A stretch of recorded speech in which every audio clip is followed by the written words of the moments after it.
Title: Blood Moon's Haunting. The night was thick with an eerie stillness, as if the world itself held its breath in anticipation of the horrors to come. The air was cold and damp, carrying a scent of decay that seemed to seep into the very souls of those who dared venture into the forsaken woods. A full moon hung in the sky, casting an eerie silver glow that danced upon the twisted trees like the bony fingers of death. In the heart of these sinister woods stood an old, decrepit mansion, its windows shattered and its walls covered in ivy as if nature itself sought to reclaim the land from the hands of man. This mansion had long been abandoned, its halls echoing with the ghostly whispers of a tragic past. Legend spoke of the blood moon, a curse that befell the mansion every century, when the moon's pale light turned a deep, ominous red, and the vengeful spirits of those who had met their gruesome ends within its walls were said to awaken.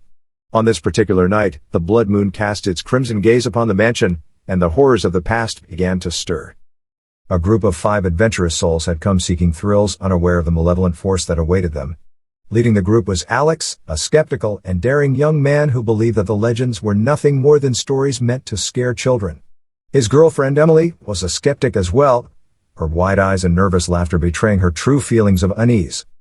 Then there was Mark, the thrill-seeker of the group, whose devil-may-care attitude masked a deep-seated fear of the unknown. Sarah and Jake completed the group, both fueled by a morbid curiosity that overpowered any sense of self-preservation. As the group entered the mansion, a chilling wind whispered through the broken windows, carrying with it a haunting melody that seemed to emanate from the very walls. Shadows danced in the corners of their vision, and every creak of the floorboards sent shivers down their spines. They explored room after room, each one more disturbing than the last. In the grand ballroom, they stumbled upon a decaying piano, its keys stained with the fingerprints of long-dead musicians. As Mark hesitantly plunked a few keys, a ghastly waltz filled the air, and the sound of ghostly laughter echoed around them. With trembling hearts, they ventured deeper into the mansion, guided by an irresistible force that drew them toward the heart of the curse. In the dim light of a flickering candle, they found a hidden passage leading to a forgotten chamber. The walls of this room were adorned with macabre paintings depicting the mansion's gruesome history, the twisted experiments, the torturous deaths, and the desperate cries for mercy. As they gazed upon these grotesque scenes, the walls seemed to close in around them, and the air grew heavy with malevolence. Whispers echoed in their ears, each voice a twisted reflection of their own fears and insecurities.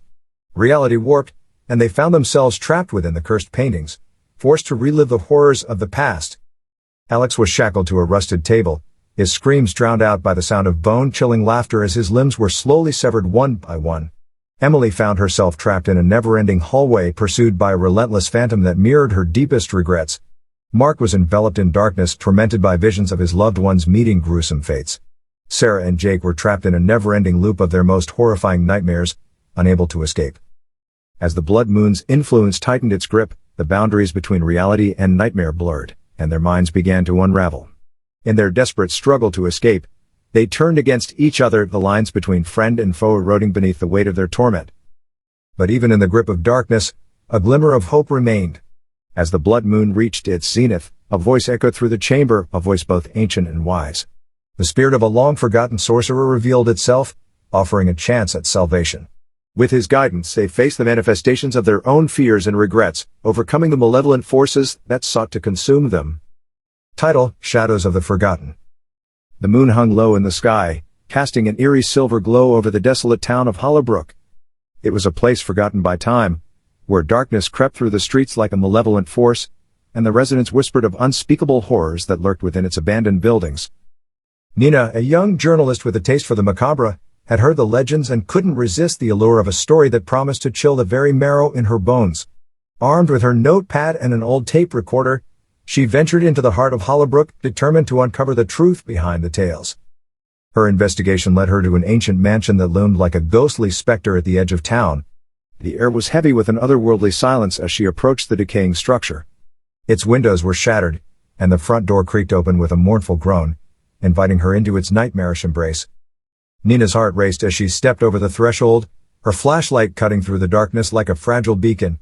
The mansion was a labyrinth of dusty corridors and rotting furniture, each step echoing with the whispers of those who had once called this place home. She felt eyes upon her, unseen and malevolent, as if the very walls were watching her every move. In a forgotten study, she discovered a collection of old journals, their pages filled with the desperate scrawls of those who had lived here before. They spoke of a curse that had befallen Hollowbrook, a curse born of a forbidden ritual that sought to cheat death itself. The townspeople had paid a gruesome price, their souls forever trapped between the realms of the living and the dead. As she delved deeper into the mansion's secrets, Nina's sanity began to unravel.